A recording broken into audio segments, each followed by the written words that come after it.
जी students, तो numerical number 9 करते हैं। Two capacitors of capacitances 6 microfarad and 12 microfarad are connected in series with 12 volt battery. Find the equivalent capacitance of the combination. Find the charge and potential difference across each plate. अब question ये है कि हमारे पास दो capacitors हैं और उन दोनों कैपेसिटर्स को हमने जोड़ा हुआ है सीरीज़ कॉम्बिनेशन में। तो एक की जो कैपेसिटेंस है वो 6 माइक्रोफैरड है और दूसरे की जो कैपेसिटेंस है वो 12 माइक्रोफैरड है। हमने मालूम ये करना है कि इस पूरे कॉम्बिनेशन की इक्विवेलेंट कैपेसिटेंस कितनी है और नंबर 2 के हर कैपेसिटर के अक्रॉस जो चार्ज है वो कितना है, और तीसरी चीज़ हमने मालूम करनी है कि हर कैपेसिटर के अक्रॉस जो पोटेंशियल है वो कितना ड्रॉप हो रहा है। तो हमने ये तीन चीज़ें जब वो मालूम करनी है। तो अब हम जब वो डाटा लिखते हैं, डाटा में हमें जो चीज़ गिवन है वो एक है कैपेसिटेंस ऑफ द कैपेसिटर्स। तो जो कैपेसिटेंस है पहले है वो C1 is equal to 6 microfarad. अब इसको आप जो है वो माइक्रो इसका ख़त्म कर दें तो हमारे पास बनेगा C1 is equal to 6 into 10 की पावर -6 फैरड। उसके बाद जो दूसरा कैपेसिटेंस है उसकी कैपेसिटेंस हमारे पास है C2 is equals to 12 microfarad और इसका माइक्रो ख़त्म किया तो हमारे पास बनेगा 12 इंटू -6 फैरड। उसके बाद हमें जो बैटरी हमने यहाँ पे वोल्टेज अप्लाई किया हुआ है वो हमारे पास है 12 वोल्ट बैटरी। तो यहाँ पे हम लिखेंगे voltage is equals to 12 volt. तो ये हमारे पास डाटा गिवन है। अब हमने मालूम करना है, तीन चीज़ें हमने मालूम करनी है। तो पहली जो चीज़ हमने मालूम करनी है वो है इस सर्किट की टोटल इक्विवेलेंट कैपेसिटेंस, वो हम लिखेंगे C इक्विवेलेंट, ये हमने मालूम करनी है। ठीक है, तो अब हम अकेली चीज़ को जब वो बारी बारी कैलकुलेट करते हैं तो पहले हम जब वो C इक्विवेलेंट जब वो लगाते हैं फाइंड करते हैं। तो C इक्विवेलेंट मालूम करने के लिए जो हम फार्मूला इस्तेमाल करेंगे वो फार्मूला हमारे पास होगा 1/C equivalent is equals to 1/C1 plus 1/C2। ये पहला फार्मूला हम इस्तेमाल करेंगे to find out C equivalent. Okay, तो अब हम जब वो इसका सोल्यूशन जब वो लिखते हैं, सोल्यूशन में हम यहाँ पे लिखेंगे, तो ये दोबारा हम लिखते हैं फार्मूला और उस फार्मूले में हम पुट करते हैं values 1/C equivalent is equals to 1/C1 plus 1/C2। अब दो तरीके हैं, या तो पहले आप इसमें वैल्यूज पुट करके एलसीएम ले लें या एलसीएम लेने के बाद आप इसमें वैल्यूज पुट कर लें। तो हम पहले लेंगे इसका एलसीएम। तो इसका एलसीएम जब वो लेने के बाद हमारे पास जो इक्वेशन बनेगी C equivalent is equal to C1 और C2 हमारे पास एलसीएम आ जाएंगे और ये C1 से कैंसिल हो जाएगा तो C2 इधर आ जाएगा ऊपर और यहाँ पे बनेगा C1। ओके, अब इनको जब वो पलट देते हैं, इनका रेसिप्रोकल मतलब नीचे वाली रकम ऊपर आ जाएगी और ऊपर रकम नीचे आ जाएगी। So this implies that C equivalent is equal to C1 C2 ऊपर आ जाएगा और नीचे हमारे पास है C1 प्लस C2। ओके, अब इसमें हम वैल्यूज पुट करते हैं। तो C1 हमारे पास है 6 माइक्रोफैरड और C2 हमारे पास है 12 माइक्रोफैरड। सो 6 इंटू 10 की पावर -6 मल्टीप्लाई बाय 12 इंटू 10 की पावर -6 डिवाइडेड बाय, नीचे हम इन्हीं को हम ऐड कर देंगे -6 प्लस 12 इंटू -6। ओके बेटा, अब जब इसको आप सॉल्व करेंगे with the help of calculator तो हमारे पास जो C इक्विवेलेंट का जो जवाब आएगा वो आएगा हमारे पास 4 माइक्रोफैरड। सो ये हमारे पास आ गया पहला आंसर। C इक्विवेलेंट, इस पूरे सर्किट की जो इक्विवेलेंट कैपेसिटेंस है इस कॉम्बिनेशन की वो हमारे पास कितनी आएगी, 4 माइक्रोफैरड। ओके, अब दूसरी चीज़ हमने मालूम करनी थी चार्ज, कि इस ये जो कॉम्बिनेशन है इसमें जितने भी कैपेसिटर लगे हुए हैं वो हर कैपेसिटर कितना कितना चार्ज स्टोर करता है। और हम जानते हैं कि सीरीज़ कॉम्बिनेशन की प्रॉपर्टी होती है कि सीरीज़ कॉम्बिनेशन में जितने भी कैपेसिटर्स लगे होते हैं हर कैपेसिटर के अक्रॉस जो पोटेंशियल जो चार्ज होता है वो सेम होता है। तो अगर इस कैपेसिटर के अक्रॉस चार्ज हमारे पास Q है तो ये वाला कैपेसिटर भी जो वो Q चार्ज स्टोर करेगा। तो अब हमने मालूम करना है कि charge stored by each capacitor. तो दूसरी चीज़ हम मालूम करेंगे चार्ज।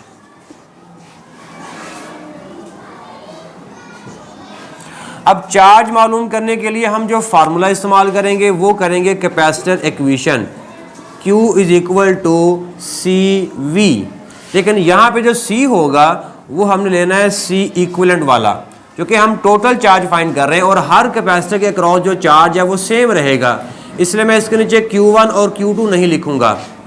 तो Q बराबर होगा C इक्विवेलेंट इंटू V, और ये V होगा जो हमने उस सर्किट को बैटरी सप्लाई की होगी उसका potential difference, that is 12 volt. तो C इक्विवेलेंट और ये हमारे पास आ जाएगा V। तो अब हम सेकंड फार्मूला इस्तेमाल करके हम जब वो चार्ज मालूम कर सकते हैं। तो हमारे पास आएगा Q is equal to C equivalent into V। अब हमने चार्ज मालूम करना है तो C इक्विवेलेंट अभी हमने ऊपर निकाला है 4 माइक्रोफैरेड, तो यहाँ पे हम C की वैल्यू पुट कर देंगे 4 इंटू 10 की पावर -6 मल्टीप्लाई बाय V है, और V हमारे पास है 12 वोल्ट, तो ये हमारे पास आ जाएगा 12 वोल्ट। अब आप इन दोनों को मल्टीप्लाई करेंगे तो हमारे पास जो जवाब आएगा वो आएगा 48 10 की पावर -6। तो 10 की पावर -6 होता है माइक्रो और यूनिट होगा हमारे पास कूलम। तो हमारे पास चार्ज की वैल्यू हमारे पास कितनी आ गई है 48 माइक्रो कूलम, यानी कि इस कैपेसिटर के पास भी 48 माइक्रो कूलम का चार्ज है और यहाँ पे भी 48 माइक्रो कूलम का चार्ज है। ओके जी, तो दूसरी चीज़ हमने मालूम कर ली। अब उसके बाद हम मालूम करेंगे तीसरी चीज़ जो उसने कहा था कि हर कैपेसिटर के अक्रॉस जो पोटेंशियल है वो कितना है। अब हम जानते हैं कि सीरीज कॉम्बिनेशन में जो पोटेंशियल होता है वो डिवाइड हो जाता है। तो अगर पहला कैपेसिटर है तो पहले कैपेसिटर के अक्रॉस जो पोटेंशियल ड्रॉप होगा वो हमारे पास होगा V1, और दूसरा जो कैपेसिटर है इसके अक्रॉस जो पोटेंशियल ड्रॉप होगा दैट इज V2। अब हमने V1 और V2 मालूम करना है। तीसरी चीज़ हम यहाँ पे लिखेंगे, तो ये हमारे पास V1 हमने मालूम करना है और हमने मालूम करना है V2। अब V1 और V2 के लिए हम दोनों कैपेसिटर्स के ऊपर अलग अलग से कैपेसिटर इक्वेशन लिखेंगे, ठीक है। तो V1 के लिए हम फार्मूला इस्तेमाल करेंगे Q is equal to CV, लेकिन चूंकि जो पहला कैपेसिटर है उसकी जो कैपेसिटेंस है वो C1 है, हम यहाँ पे लिखेंगे C1, और जो पहला कैपेसिटर है उसके ऊपर जो पोटेंशियल ड्रॉप हो रहा है वो हमारे पास है C1।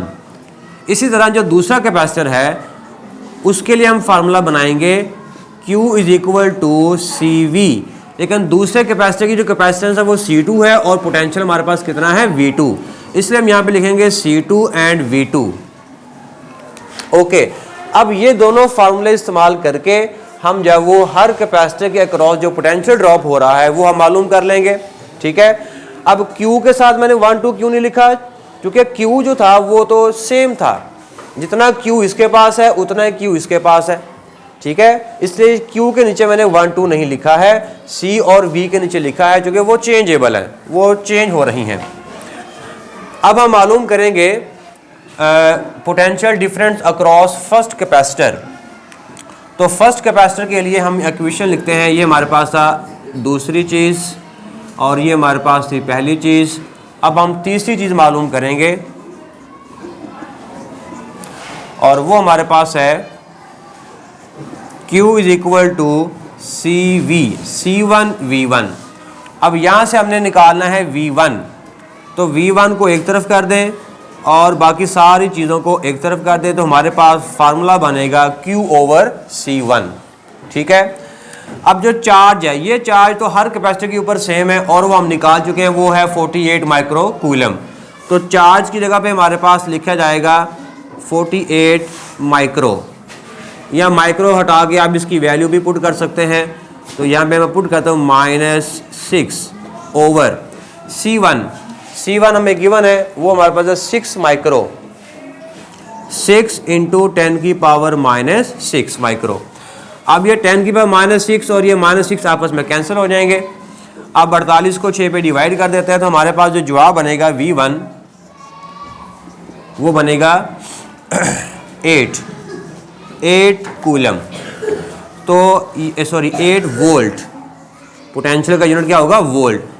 तो ये हमारे पास जवाब आ जाएगा कि फर्स्ट कैपेसिटर के अक्रॉस जो पोटेंशियल डिफरेंस है वो कितना होगा? 8 वोल्ट। ओके, अब हम मालूम करते हैं जो सेकंड कैपेसिटर है उसके ऊपर कितना पोटेंशियल ड्रॉप हो रहा है। तो उसके लिए हम अगेन इक्वेशन लगाएंगे Q = C2V2, और यहाँ से V2 किसके बराबर होगा? तो V2 बराबर होगा Q/C2। अब हम यहाँ पे वैल्यूज पुट करेंगे चार्ज और कैपेसिटेंस की। तो चार्ज हमारे पास उतना ही है 48 कूलम, ठीक है। तो वो दोनों कैपेसिटर के ऊपर सेम चार्ज रहेगा क्योंकि वो सीरीज कॉम्बिनेशन में लगे हुए हैं। सो 48 इंटू 10 की पावर -6 ओवर C2 हमारे पास कितना होगा? वो है 12 माइक्रोफैरेड। तो 12 इंटू 10 की पावर -6। अब ये -6 और -6 अगेन कैंसिल हो जाएंगे और V2 हमारे पास आएगा। सो V2 कितना होगा? इसको आप डिवाइड कर दें इसके साथ 4 वोल्ट। तो ये हमारे पास बेटा टोटल पोटेंशियल आ जाएगा दूसरे कैपेसिटर का कि 4 वोल्ट पोटेंशियल डिफरेंस जो है वो दूसरे कैपेसिटर का है, और 8 वोल्ट जो पोटेंशियल डिफरेंस हमारे पास कितना है? फर्स्ट जब वो कैपेसिटर का है। तो यही हमने तीन चीज़ें मालूम करनी थी, ठीक है जी। इक्विवेलेंट कैपेसिटेंस मालूम करना था, charge stored by each capacitor मालूम करना था, और हर कैपेसिटर के अक्रॉस जो पोटेंशियल है वो हमने मालूम करना। तो न्यूमेरिकल नंबर 10 करते हैं, which is last numerical of this chapter.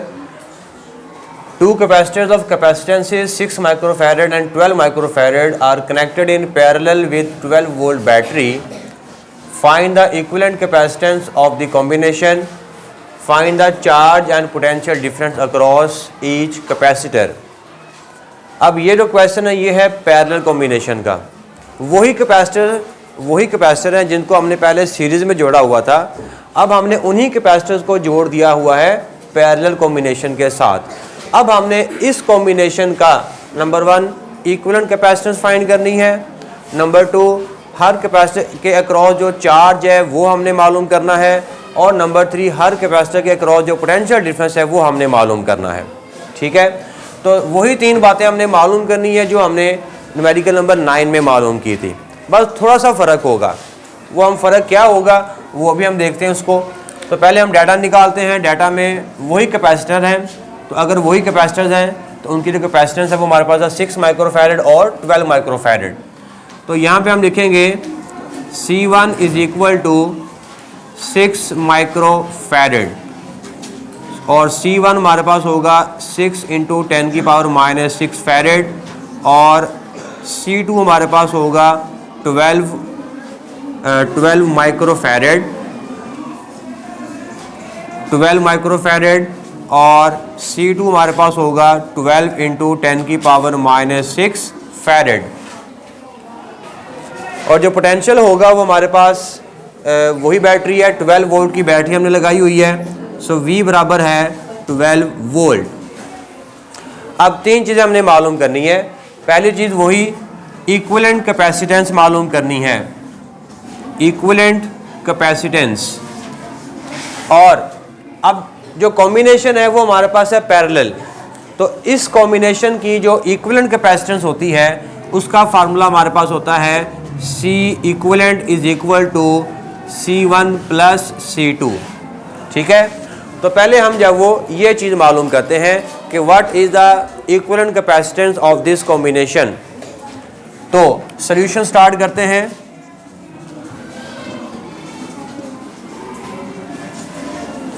अब फार्मूला हम दोबारा यहाँ पे लिखते हैं C equivalent = C1 + C2, मतलब दोनों कैपेसिटर की जो कैपेसिटेंसीज हैं वो ऐड हो जाएंगी, सिंपल। तो हमारे पास जो जवाब आएगा C1 हमारे पास है 6 माइक्रोफैरेड 6 माइक्रो प्लस C2 हमारे पास होगा 12 माइक्रो। अब हमारे पास है C इक्विवेलेंट, तो C इक्विवेलेंट हमारे पास आएगा, इन दोनों को ऐड कर दें तो C इक्विवेलेंट हमारे पास है 12 और 6 18 microfarad.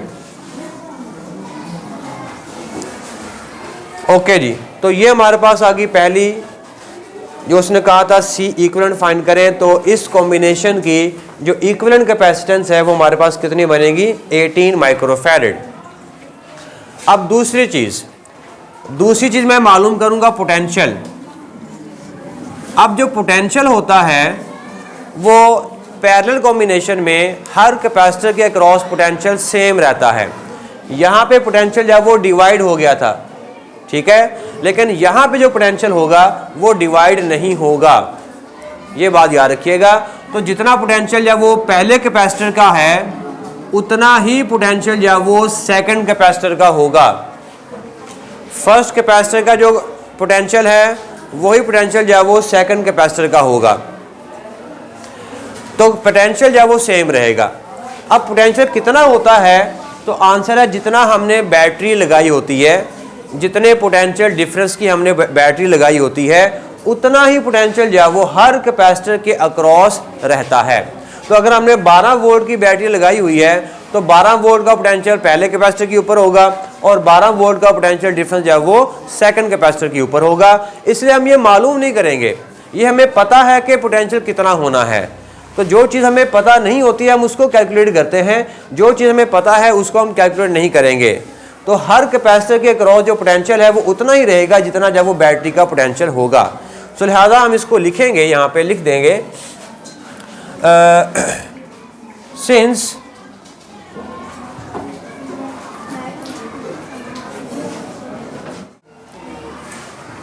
Potential is equals to 12 volt.